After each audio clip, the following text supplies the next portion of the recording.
After that, we learned that C makes a K sound. And we draw a big C. We put ears on it and a nose and kitty cat mouth and whiskers. And we see C makes a K sound when followed by A, O, and U. And we call it the cat roll.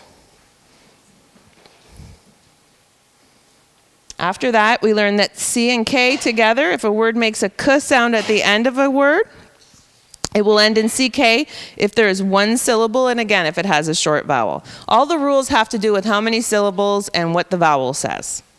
So if it's a short vowel, one syllable, ends in a K sound, there's going to be a CK at the end. Okay. Third type of syllable is open. And it would be a word like halo.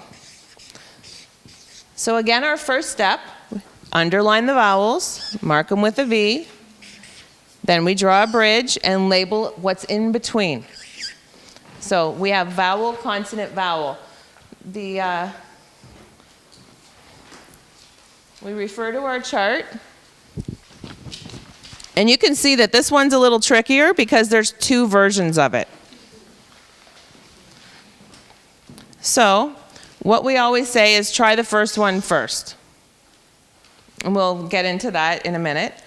So now we look at the last letter of the first syllable, and it's not a consonant. There's no door. So that is an open syllable. And we can say h-a, hey. Same thing with the second one, open syllable. L-o, low, hey, low.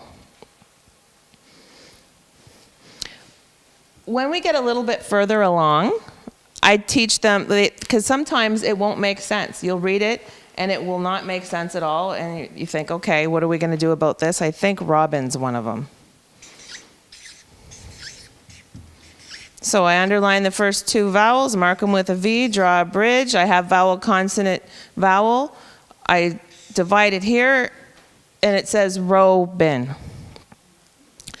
Now you just explain to the student, okay, well, that doesn't sound like a word you know. Let's try it the other way and see if it makes sense the other way. Do it again, underline your vowels, mark them with a V, consonant in the middle, try it here. Oh, now we have to draw a door, and this says a short sound now. That's a closed syllable, Robin. That makes sense to me. And that's the only division pattern where there's actually a little leeway. Otherwise, they're all pretty straightforward. Our next lesson is Y has two sounds. It says I at the end of a one-syllable word, and it says E at the end of a two or more syllable word. That's the rule. I think I learned that for the first time when I took this course. Otherwise, it's a consonant at the beginning of a syllable. You can say at the beginning of a word like yes, but then you have words like loyal and royal, but it's the beginning of a syllable. Then we learn that S says Z, usually. When it's between two vowels, like music, nosy, or after a long vowel, like wise, rose, close, and when there is a possessive or at the end of a word. Like when you hear Z at the end of a word, you know it's probably an S, it's usually not a Z. Then we go on to compound words. Short vowel chunks is the next one, where we teach ang. Those are the word family kind of things where we just teach ink, ank, onk, unk, ang, ong, ing, ong. And they love doing that, right? And then we just give them a bunch of words to practice. Then we learn about vowel teams, and we can add all these cards. When you add to their sound deck, you're going to add ink, ank, onk, unk, ing, ong, ang, ong, right? You're going to add all those, and they're going to say them as a chunk. It's important for them to master knowing that as a chunk, because that way when they read the word, they don't have to sound out ng, because that's hard to do. But if they see it and they know automatically ing, that's easy. When you're trying to spell a word, say ing, they're going to go ing. Oh, that's ing. And it has to become automatic. And it's the same thing when you're going to the sand and you say, what says ing? And they will say ing says ing. Ing. Vowel teams are next. That's when two vowels go walking. The first one does the talking. And there are three sets, A-I and A-Y, A-O, or O-A, O-W, and O-E, and E-E and E-A. I usually divide those up into three separate lessons. And we practice a whole bunch. There are some kind of rules for them, but they're not always perfect. Like AI is usually in the middle of a word, and AY is usually at the end of a word. But when you get into in OA, again, in the middle of a word, and OW is usually at the end of a word, or at the end of a syllable, and OE as well, actually. EE and EA is a tricky one, because they're both found in the middle. EE is usually the one at the end. EA isn't usually the one at the end, so that one is pretty cut and dry. But when they're in the middle of a word, is it bead or seed, the two different ones? Then I rely on their memory. These are, a lot of times, these are kids, they're a little bit older, they've read, they recognize words, but when they go to spell them, they don't always remember, is it S-E-E-D or is it S-E-A-D? Right? And they know what says E, E says E, E magic E says E, E, E, E-A at this point. They can say all those things in the sand. And when they go to spell a word and they spell seed, S-E. Okay, I got a whole bunch of things that say E. They can access one of them. So that what I have them do is write down S-E-E-D, S-E-A-D, and usually they'll be able to pick out the one that's spelled correctly. And again, if not, they're a lot closer than they were before to spelling a word.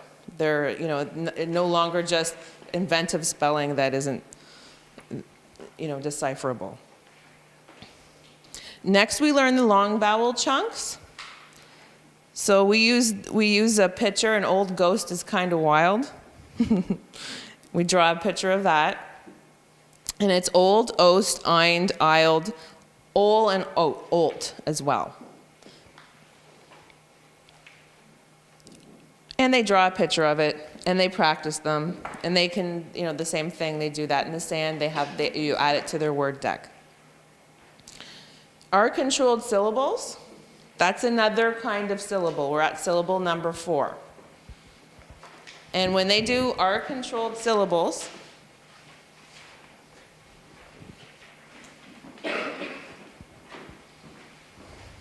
syllable number 4, we call him Bossy R because he controls everything. So we have A-R, O-R. They say their own sounds, R and OR. There's no confusion. But when it comes to the other three, they all say And again, that's where you have to go back, like the robin, and say, okay, which one looks like it might be spelled correctly? ER is an easier one because it's usually the one that's at the end of the word, but UR and IR are tricky because it could be either one. And when we have a word that's like that,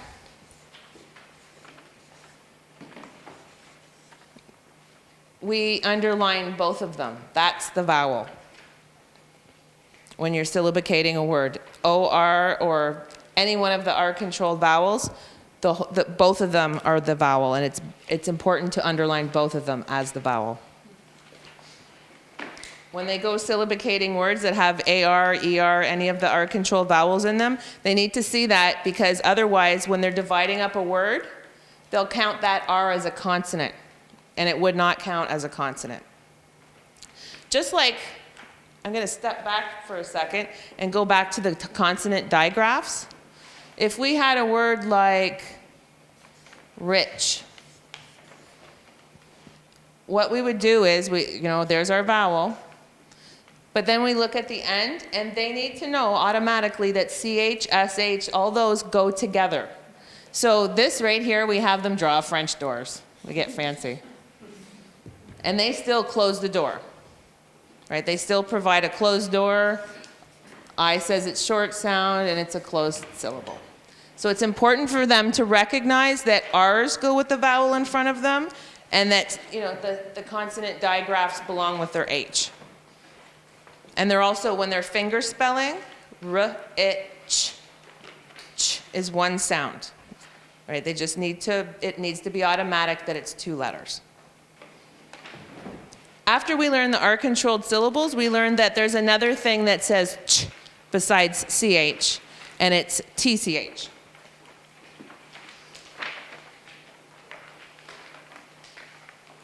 One of the things that I teach them when it's tch is that usually if there's no consonant between the short vowel and the ch to protect it, we add a t, but the t is silent.